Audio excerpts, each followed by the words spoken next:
it is making me wonder what is next. Thrawn's back and Ahsoka's left behind. I got to see where both of those things go next. Definitely left us wanting more. I wish it were longer. We were on the cusp of more hoo-ha. I wanted it, and I know I shouldn't. Krypton to Alderaan. Krypton to Alderaan. Krypton to Alderaan. Krypton to Alderaan.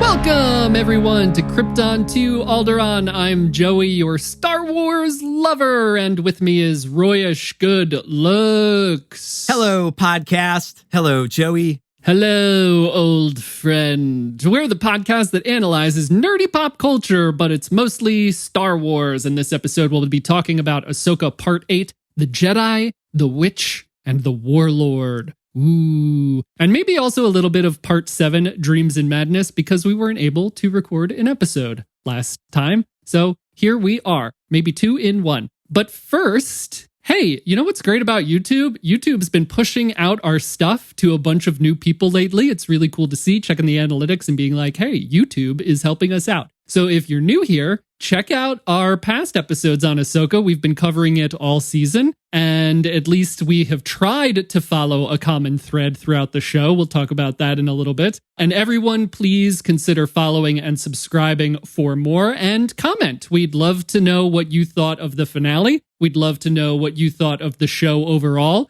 We'd love to know what you thought of Hugh Yang, the Krypton to Alderaan fan favorite character. Get in the comments, let us know, and give us a follow on social media. Ahsoka's over. No one knows what's coming next. So to keep up with us in between episodes, just search Krypton to Alderaan on any social media platform, and we'll be there, and you'll be there, and then we'll both be there.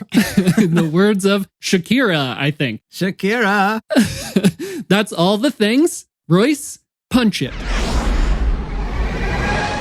Okay, here we are. The end of the road. The pathway to Peridea has ended. Or has it just begun? Actually, what we've done is just swapped the characters out. Did we talk about that earlier in the season? I feel like we talked about the potential for that to happen, and now it's happened. All the characters that were there are not there, and then vice versa. We talked a lot about the foreshadowing with Ezra saying, hey, I'm going home, right? And like, I don't know if you are. I think they pulled a little bit of a Rian Johnson subverting the expectation of like, Ezra does in fact get home. Ha! That was just a diversion. Yeah, Sabine and Ahsoka are stuck there, and Shin and Baylan are stuck there. But Ahsoka, okay with that fact. She says, we just have to move on now, right? I don't know. Unless the Purgles show up and they fly into the mouth and they go back to the galaxy far, far away. The issue is that that's where Purgle go to die. Not to get dark right off the bat. I came to this planet to die. Oh, Rian Johnson, you've said the magic words. Yes, and in the words of Ahsoka, in a very meta moment, it's time for all of us to move on because the season is over. So let's go into what we think overall. We've talked a lot. We've had a lot of expectations. How do you think the finale stacks up with the other episodes of Ahsoka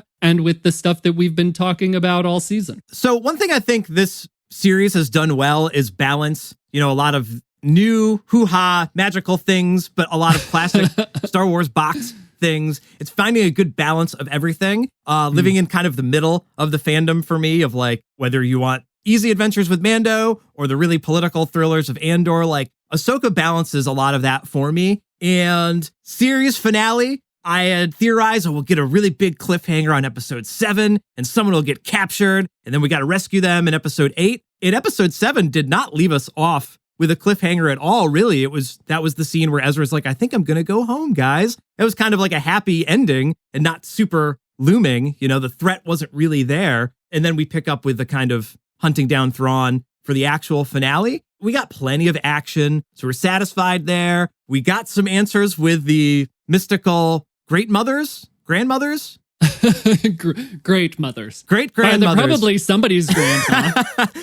Well, so we got some clarification there of like, are they going to make some like zombie troopers? Like all of the things we were speculating on earlier in the season come to head in the finale, which is to be expected. But it really wasn't as much of an event as I would have expected, like Mandalorian season finale, where like they're kind of having the boss battle with Moff Gideon at the end. And there was almost some more higher stakes there where you thought like some characters were going to be not making it through, but it's still really satisfying conclusion in that it is making me wonder what is next, which is another thing I think Ahsoka did really well is, you're following this story very linearly. We're going from A to B to C to D, no BS in between. And now Thrawn's back in the original galaxy and Ahsoka's left behind. And I got to see where both of those things go next. 100%. And Baylan and Shin. I am much more interested now in where Baylan's going next as well. But yeah, you're right. We get the battle at the end with the zombified night troopers, and we get the battle between Ahsoka and Morgan,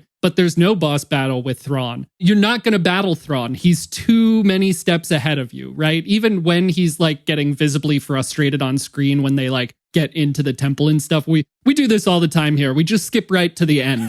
But yeah, he's like, I learned a lot from you today. You were a worthy opponent. I would have expected nothing less from the Padawan of Anakin Skywalker. Today, victory is mine. Peace out. There was no chance of having a one-on-one with Thrawn because he's just too good. And that's what I love about that big blue bastard. I think that was a great way to write his character, Yeah. Like, what were they going to have, a fist fight with him? The only time we ever see him, like, get physical is in Rebels when he's, like, sparring with the droids. He points his blaster at Bendu at some point in Rebels. And those are, like, the only times that I can remember of him, like, actually in some physical combat. There was just no chance. I love how you mentioned that he was getting frustrated too, because he knew he wanted to escape. If the Jedi get on the ship, that's going to be very bad. So he's like, come on, we got to go. Still keeping his cool though. And, they don't quite, I guess Ezra gets on the ship, but he gets away, and at the end of the day, he gets the last word. I love that. For the Empire, blast out into space. I would have been happy if they cut it there. And I think this is another thing that Ahsoka has kind of done in a lot of its episodes of like, oh no, is that where the episode's going to stop? And then they keep going a little bit. The episodes are not very long in general. We kind of averaged out at that like 40-minute range for like the majority of the season. I think that the episodes felt short, but they always left me wanting a little bit more. And I was always like, no, don't end here. Don't end here. Yeah. Even though they had a lot of opportunities like that, they could have cut it off early and been very cliche of just that cliffhanger with Thrawn. And then no information of where everybody wound up afterwards. This was the first episode that I was kind of constantly checking the time. I was disappointed when we found out that it was only going to be about 50 minutes. I was hoping we'd get something bigger and longer. Definitely left us wanting more. The only issue with me is that it's going to be like 2 years before we see the next steps, at least for Ahsoka. There's no plans as far as I know, right, as of this recording, for a season 2 or anything like that. So who knows when we'll see the characters again, but I wish it were longer. I'll put the gif of Kylo Ren in here shouting more. I really wanted more because we were on the cusp of more hoo-ha and I wanted it. And I know I shouldn't. I agree, especially with like the Baylan stuff. I fell in love with Baylan's character and Shin as well. I kind of really like both of them. And we got such interesting dynamic with Baylan and Shin in episode 7. Shin having to do the dirty work without Baylan. And that was a really interesting way to evolve their dynamic. And then Baylan being so upset when Ahsoka beats him. He's just so mad. And then when we see them in the finale, we don't get any dialogue. We just kind of get to guess like, did Shin go and murder all those people like Anakin style in Attack of the Clones, with the Tusken Raiders? Or is she going to lead those people? Is Baylan, going to be a hermit, or is he on a greater quest? That seems to be maybe what it is. But that's just where we leave it. Like you said, like I could have gone for more. But again, with the Rian Johnson subverting expectation, I guess that I take this back with J.J. Abrams, setting up the mystery box sort of thing, to leave that off of like, I need to see where Baylan is going. That's also a great technique for storytelling. And that gets me really amped. But selfishly, yeah, I want to know what he's doing next. I want to know what Luke was going to say to Rey immediately at the end of Force Awakens. But such a great way to enthusiastically end a series. Yeah, I hope it doesn't pick up like The Last Jedi picked up. I mean, I like The Last Jedi, but that opening scene, going from the end of The Force Awakens to the beginning of The Last Jedi, is not my favorite thing in the world. Sure. Especially in Star Wars. Yeah, I kind of love where we left Shin, especially after episode 7. We could talk a little bit about that, where she is given the chance to join Ahsoka, to have Ahsoka help her, and she doesn't fight back against them, but she leaves, and maybe she's going to be leading these people. It really feels to me like they're setting her up. I know you won't be familiar with this, but in the Clone Wars, Asajj Ventress goes through this incredible like character development where she is like Dooku's apprentice, and then Dooku betrays her, and then she's a bounty hunter, and then she kind of helps Ahsoka prove her innocence, and she goes through this whole redemption arc, but she is down in the pits for a lot of it, and that really feels to me, for some reason, like where Dave Filoni is pushing Shin. We could speculate all the livelong day about this stuff, but for some reason, I really get that vibe from where we left things with her. I have a question for you about Shin in episode 7. Were you hoping that she would surrender to Ahsoka and then Ahsoka would heal her lightsaber? Like when she says, I can help you, like surrender your weapon. She specifically is like, give me your lightsaber. You know, let me show you a different way. I was like, oh, Joey's going to like love this. If she heals that crystal, everyone's got a white lightsaber. That would have been dope. It would be really cool if they bring Shin into their fold and she heals her lightsaber crystal. Right. She teaches her a different way. Exactly. She comes far enough along that she heals her own lightsaber crystal. I really wanted it from Kylo. I really don't know why they didn't do it with Kylo, but yeah, it would be awesome to see her. I just want more of Shin in that like redemption role. So in part 7, we see Ahsoka get reunited with Sabine and Ezra. So we talked some about like her exiting the world between world and not necessarily knowing exactly what's right, but still learning, right? But she's made this transformation. And in episode 7, we see her get there and land and offer Shin redemption and miss this reunion, very lighthearted with Ezra and Sabine. And then in this episode, we see her confront Sabine and say, I've made a lot of mistakes, you know, and no one ever stood by me except my master. So I'm going to stand by you. What do you think of that whole development? Originally in the show, she's very like forlorn and lonely and is taking on all of this regret in her mind, abandoning people. But now we've seen her transformed. Yeah, I think Hugh Yang made that relationship make a little bit more sense to me when he's helping Ezra with his lightsaber. And he's like, the relationship between a master and apprentice is as challenging as it is meaningful. And it's like, okay, yeah, this is like a lot of Star Wars in a nutshell, a lot of life in a nutshell. And so Ahsoka is like, you know, even if I'm flawed, even if Sabine is flawed, even if I can't clearly see the future, which no Jedi can, like we just have to stick together and be by each other's side.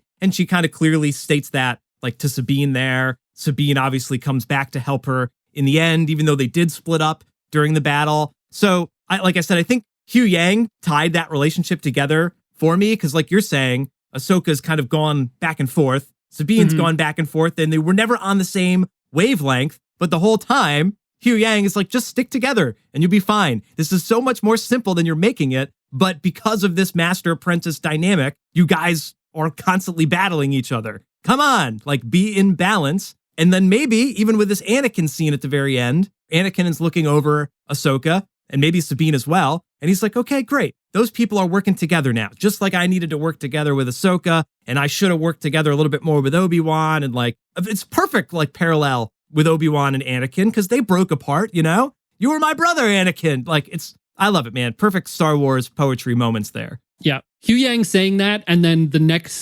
exact next scene of them having this interaction is pretty perfect. And again, how far Ahsoka has come with this, thinking that Sabine was constantly making the wrong decisions and abandoning Sabine, to now accepting this and being like, we're more than our past. We're more than our mistakes. You know, exactly what Anakin was trying to teach Ahsoka in that we're in the World Between Worlds episode. And even balance in when they got to Satos the first time, Sabine tells Ahsoka to go. When they're battling on Peridea, Ahsoka tells Sabine to go. And then at the very end, they come together and fight together. And I think that that is perfect. And a complete, like you're saying, some kind of poetry moment in just wrapped up in this series. I really loved the journeys that these characters went on in 8 episodes. I always feel like 8 episodes is not going to be enough, especially when we're like reaching episode 5 or 6. And it's like, how are they going to do this in 2 or 3 episodes left?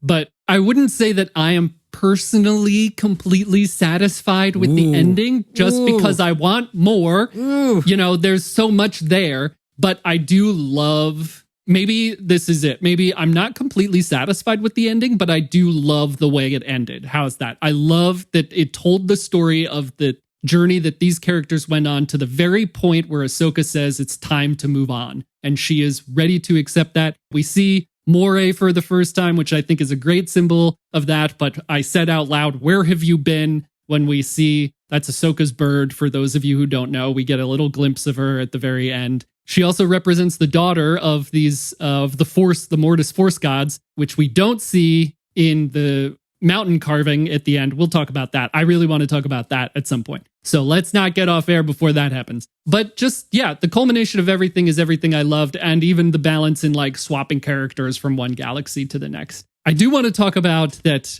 I might not think that Sabine saw Anakin. I think she might be talking about something else. But that is yes. I love this. Let's talk about that speculation. That's more left field theory.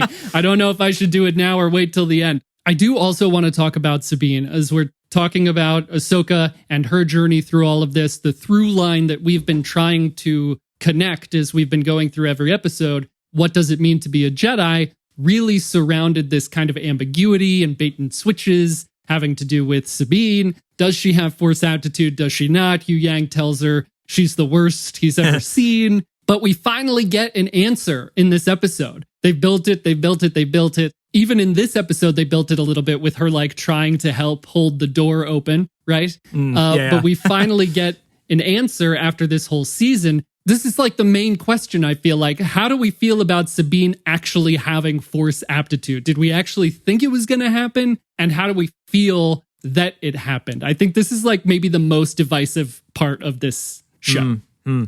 Phrasing it like that, I am maybe conflicted on it because I do think it's beautiful that Ezra's building his lightsaber. He turns around to be like, hey, did Ahsoka ever teach? Like, he doesn't finish the question, but it seems like he's going to say, like, you ever build a lightsaber with Ahsoka? Like, it's pretty cool. I just built one. See? Yeah. And she's not there. Like, she's probably a little bit jealous of that or, feeling a little bit, down on herself. But she goes to talk to Ahsoka and she's like, I'm getting better with my lightsaber. Almost trying to impress Ahsoka, having just come out of the lightsaber building closet with Yu Yang and Ezra. And Ahsoka turns to her and she's like, here's a little secret. It's not about lifting rocks or lightsabers. Right. I mean, so much of Ahsoka is a love letter to Empire Strikes Back. Like that's mainly the parallels. Like you could almost take every beat from Empire and it's somewhere in Ahsoka. That's another pin in the like, don't worry about the cliche things like moving the rocks, having a lightsaber. Like there's more to it than that. But then when she actually finally uses the Force to grab her lightsaber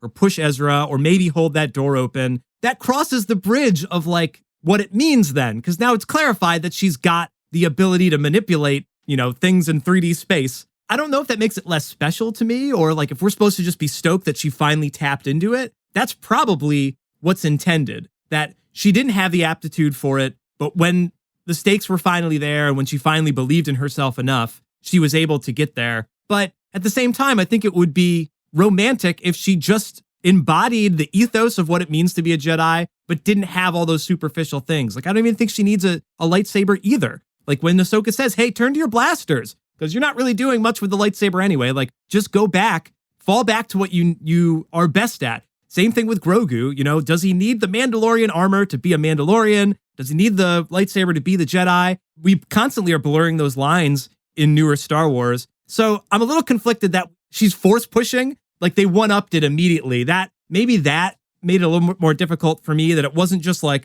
I'm using all my strength to get the lightsaber, to then the very next scene, she's like, no problem, I'll push, 150-pound dude over this ledge here. Like, that's a pretty big jump from lightsaber, but we've also seen big jumps in force power usage throughout Star Wars as well. So it's not unheard of. That's how I feel. I guess, yeah, I'm still conflicted even with after that rant. The force push is something that she's seen Jedi do 100 times. It was a very Rebels, like Kanan and Ezra move. They did that all the time, where one of them would jump and the other would push them. It was kind of their signature move. Got it. So she's seen it a bunch, and maybe that gave her more confidence in that. I will remind you of something that you've said before that might be part of Krypton to Alderaan's bucket of catchphrases. Everyone's a little bit broom boy.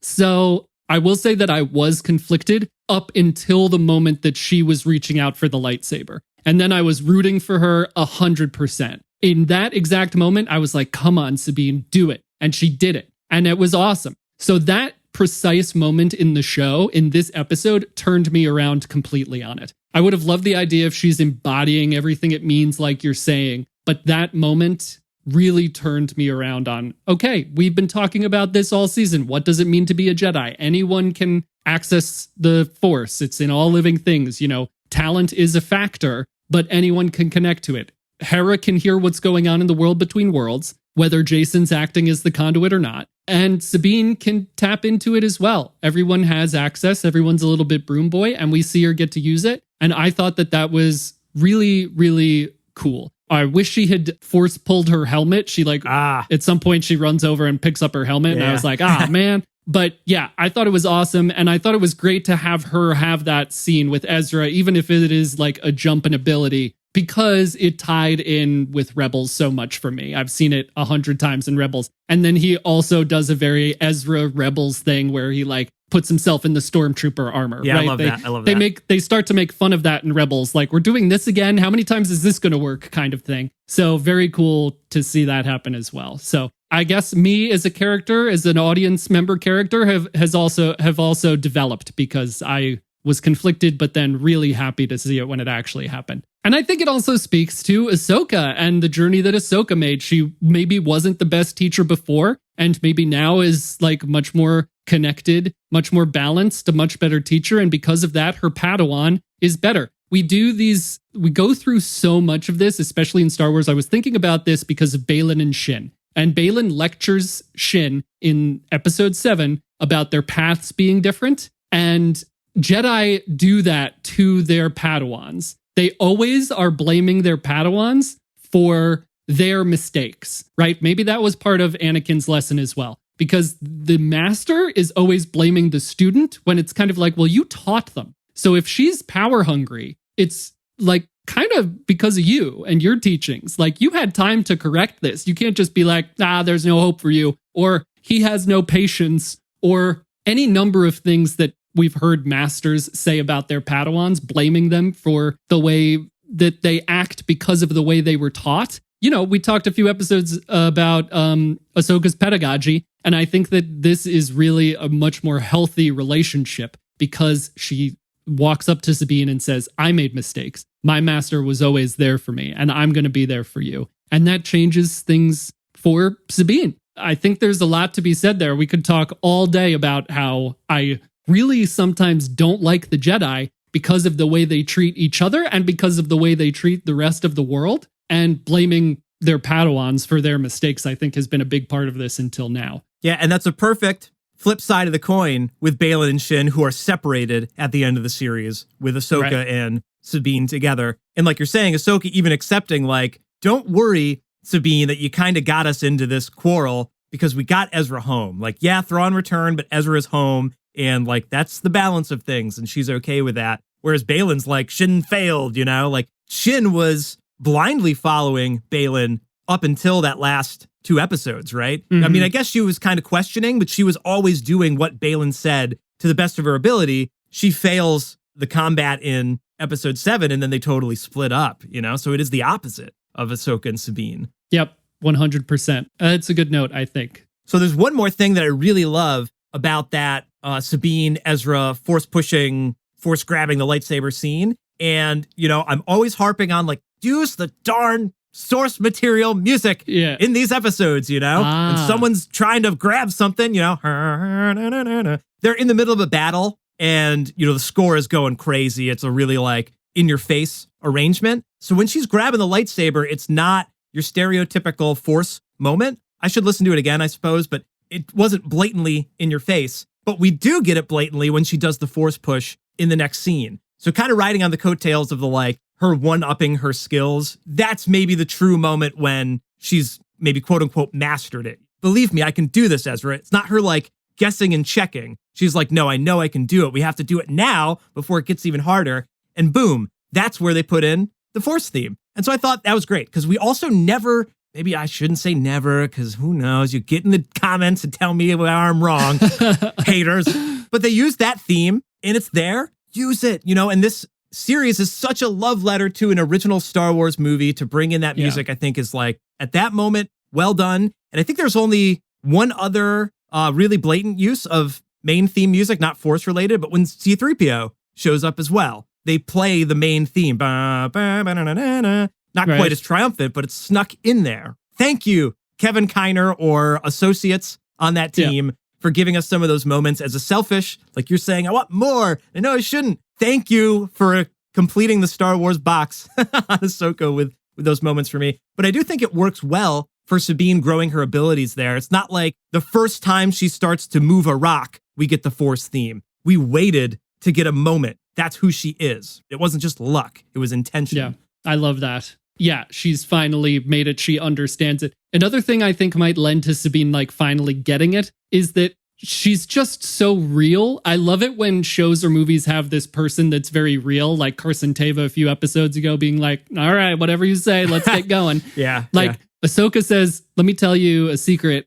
Being a Jedi isn't about lightsabers. And Ahsoka's like, it helps. Obviously, it helps in the situation we're in. And then when she's finally figured out how to use the Force and she's like, Ezra, I can push you. She's like, the longer you wait, the harder this is going to get. Like, she's very real. That seems so Mandalorian to me. And it's perfect. And she's like, I have to do this because I have to do this, right? And so she figured out how to do it. And now she knows she can do it. And that is maybe another thing that's leading her to be able to do more quickly. The more we're talking about this, the less, I know I said I wasn't conflicted, but even less conflicted I'm getting, because I just love this, that Sabine can do this stuff now and that she's understanding it. And I love Ahsoka, and the fact that Ahsoka could train her to do it is also something that I really value. There was also a lot of homages, I felt, to Clone Wars Season 7 music, especially as they're running through the temple, which, I mean, makes sense because Kiner wrote it, but it's just cool. It's another thread that connects the things that's really cool to see. Another thread, the Jedi, the Witch, and the Warlord.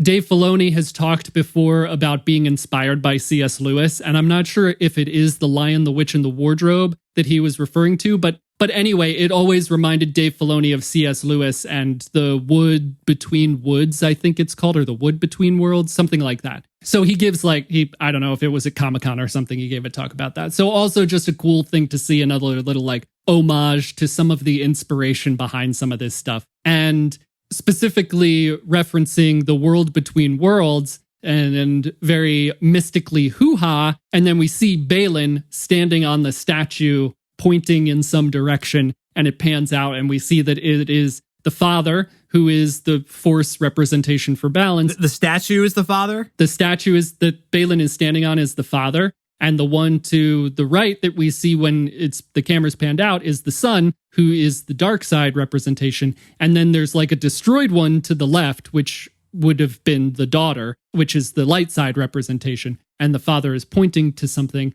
This is kind of what I obviously wanted more of at the very end, but I'm very excited for the future of this level of mystical Star Wars stuff. Did you have any indication of what those statues were? It doesn't sound like it. I know you haven't seen those episodes of the Clone Wars. No, and I definitely have to go back to that arc for sure, and so I can fully appreciate this. But I definitely wanted more from it. You know, I wonder if they trimmed back any further development to show in Ahsoka just because of Ray Stevenson's passing. Like, it's such a bummer that, like, I don't know if they filmed anything else that they'll use in future material, but like, he's not around to play the character anymore. So whether or not they continue it or if they recast him, that's going to be some big shoes to fill for someone to take over that role. He was pretty badass, especially in episode 7. Like, the scene where he's just standing after Ahsoka bests him, he goes through like the 6 stages of grief in this one scene. You know, he's angry, he's sad, and he looks every direction. Like,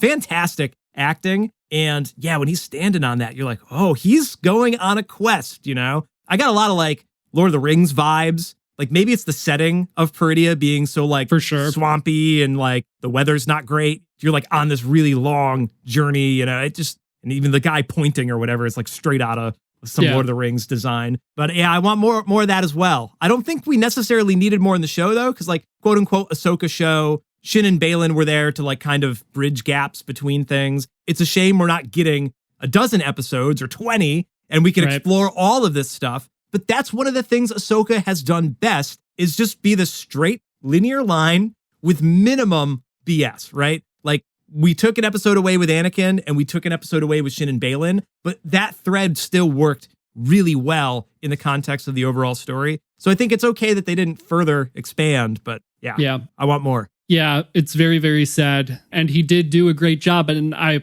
was also thinking about that scene of him on the mountain and just being like, this guy's not even doing anything and he's acting great, right? Like, just very powerful in every single scene. When Ahsoka shows up on Peridea and he's like surprised by it and she says disappointed and he says no, like, you believe him, right? Because he said it was a shame to have to go up against her or kill her. He doesn't want this to happen, but he believes that he's doing it for the greater good. And that is the perfect villain. I think Thrawn is an amazing villain. And I think Baylan is an amazing villain. And I hope we see more of at least that character in some other stuff. Give us comic books, give us books, give us whatever else. I'd love to see more of that character's backstory somewhere. So do you think whatever he was staring at, is that what Ahsoka and Sabine were kind of staring at as well? And is that what you alluded to earlier in this podcast, is like Sabine connecting with Baylan, not with Anakin? That's what I think. I don't have the direct quote, but at the end, Sabine says like a shimmer on the starlight or something like that when Ahsoka asks what she sees. And then it pulls back and we see Force Ghost Anakin. But when Baylan is on the statue looking out, we can see the reflection from something off of one of those mountains, right? There's something out there that the father is pointing to that Baylan wants to get to. And I think that Sabine is connecting with that and not necessarily seeing Force Ghost Anakin. It's, again, connecting both sides of this coin that are like Baylan and Shin and Sabine and Ahsoka, and we'll bring them together in the future. I also think that maybe Peridea is a prison. Ezra says that Thrawn woke up the witches, right? He got there, he woke up the witches. The father's pointing off to the distance. I'm really getting the vibe that maybe Peridea was a prison where they put these dangerous Force users, and there is a particularly dangerous Force user that was connected with the father, the son, and the daughter that turned evil, that maybe they would have placed there. That's rampant speculation for maybe some other stuff, maybe future seasons, but I can't help but think that way. Listen, I cannot help but to allow my mind to go there because I love this Force lore stuff. Even the way Thrawn phrases his goodbye, he's like, this is where Ronin like you belongs. Like, this is where all the outlaws should be corralled, or at least the way that he's looking at them, It's the Wild West. I also I don't know if this is just the way the cinematography kind of works out or because Loki is premiering later today, but it also kind of looks like the end or whatever in season 1 of Loki, where they send everybody to, when they remove them from the timeline, they kind of banish people there. And now that you're using the term prison, that's another interesting way to look at it, and where all of the star whales go to die. It's not really a happy place. Not a happy place. But then we have these naughty people or Nodi or whoever, and they seem pretty cool and happy and content. They're a passive people, like they only defend themselves or whatever Ezra says. Why are they there if it's such, a desolate, not nice place to be? So there's more to it than just being the prison. And it would be nice to get more context, whether in season 2 or comic books or whatever. I probably won't read the comics. I would love to say that this was interesting enough to get me to buy some comics, but I would love to hear you read them and summarize them back to me. How about that? There's no way that wouldn't happen. So I'm just going, if there is ever a comic book about this, I will read it and then speak at you about it. Thanks, buddy. But yeah, I mean, I think the point is that even though I might not have been completely satisfied with the ending, the level of intrigue left is super duper high. It's very unfortunate that we don't know if or when we're getting another season, but obviously it will lend to the excitement of that announcement, but I cannot wait to see where this goes. And I don't even care about Thrawn returning the witches to Dathomir or repopulating Dathomir, whatever they're doing, because Dathomir, the population was wiped out by General Grievous. You got to watch the Clone Wars. But anyway, I really want to see Peridea, and the big question the whole season has been, what is Baylan looking for? And we do not get that answer, right? We get like maybe halfway to that answer, right? We see the Mortis God statues, but that's it. Mystery box, baby. Yeah. But please don't mystery box us the whole way. That's all I want. I don't want to mystery box the whole way. Okay. Long ago, in an episode far, far away, we asked the question, will Ahsoka be the best Star Wars? What do you think, Royce? How does Ahsoka stack up to the other live-action Star Wars shows that we've seen? Man, to be honest, like I haven't thought about it, so I'm going to fly a little bit by the seat of my pants. I mean, I've thought about it, but I don't have the bullet points yet. As I mentioned a little bit earlier in the episode, like if you want the scale of shows where Mandalorian is this great popcorn adventure, Andor is like turn on the subtitles and get ready to read, and Ahsoka, I think, has that happy middle ground that, Goldilocks. Yeah, or the Bendu middle ground there. I do think it sways a little towards the dark emo side of Star Wars. Like, even though there's hopeful moments and Hugh Yang is fantastic, I think if you remove Hugh Yang from this, it's kind of a really depressing series without that comic relief or that character that like knows more than the rest and has a clear head and can guide them along. He's sort of like the wizard, of the bunch. Without him, I think I would have a totally different opinion. I think it sits really well in between those extremes. In the grand context, I think it's a great addition to the Star Wars canon as a whole, but enjoyment factor, I think I might have had more fun with some of the Mandalorian episodes, like one-off and like the story in general. And I think I love some of the more meaty bits of Andor than this. But it is a great balance of all those things. We did get all this new material. So it's actually like becoming very difficult to grade all these things because they fit in different pieces of the Star Wars canon and the Star Wars box, which is a good thing. If you didn't like this series, that's totally okay, because there's all those other series, and everything in between, which is perfect. Thank you for continuing to like find new ground and explore new territory, because we have to do that. Since you think it's so emo, do you think 16-year-old Royce, do you think it would have been 16-year-old Royce's favorite? No, I would not have had the patience for the hoo-ha, I don't think. Not until you met me. I think that you pointed out some great stuff here. I think that there are many pieces of the pie, and each piece of the pie might have a slightly different flavor. There's a way better analogy than that.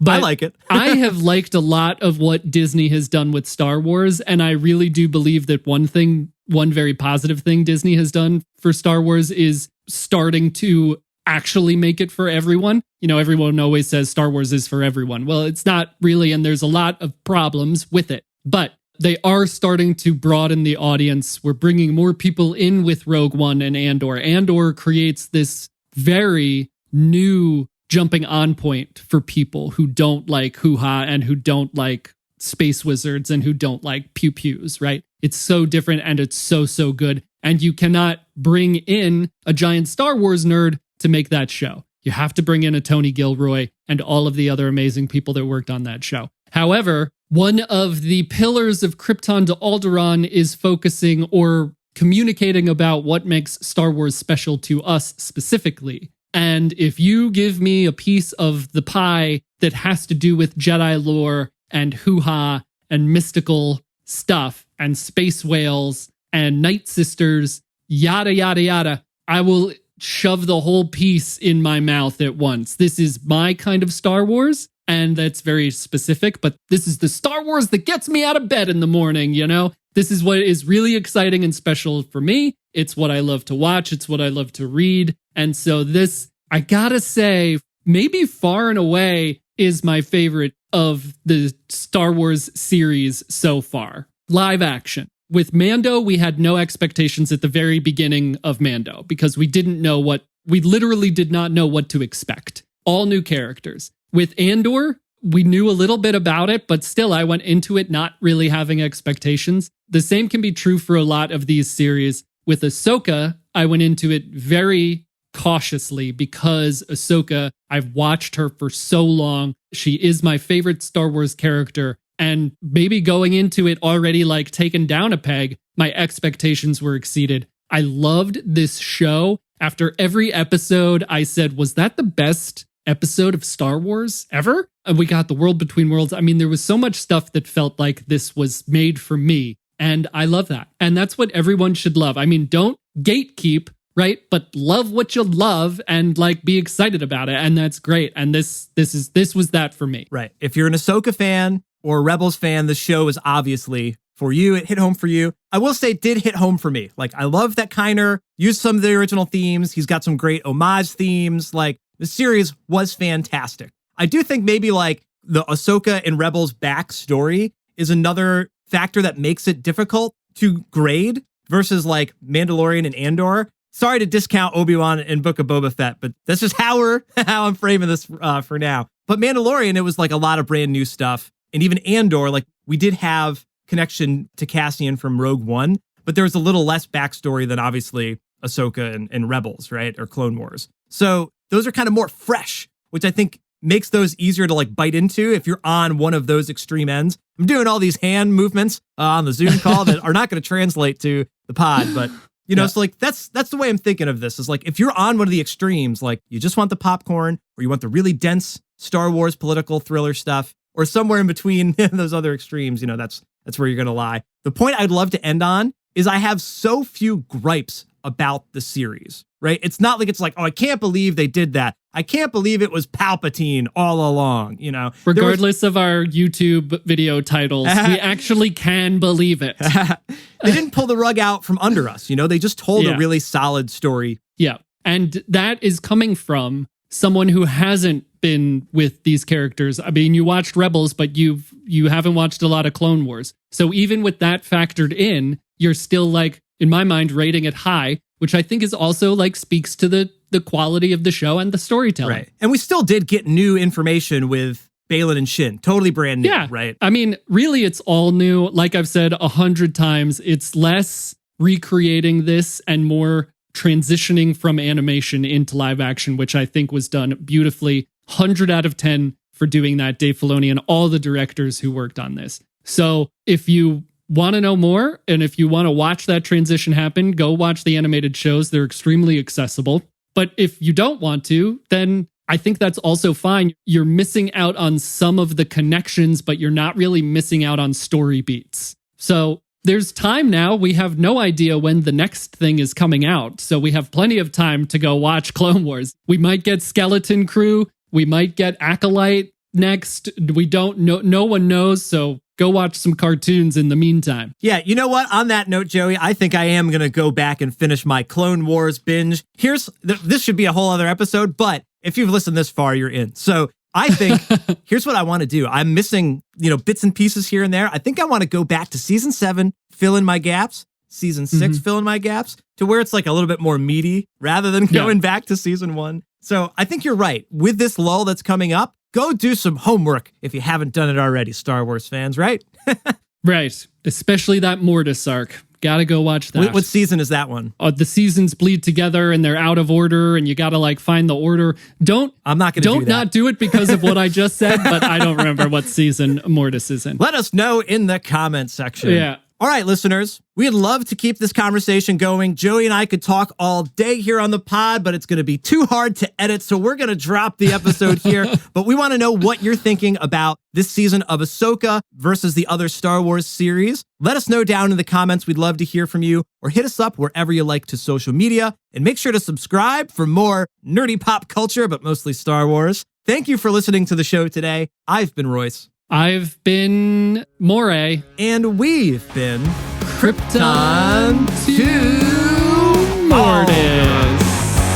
Krypton to Alderaan. Krypton to Alderaan. You know what? I completely forgot that it's our 100th episode. Funny that I remembered it right at the very end. Darn.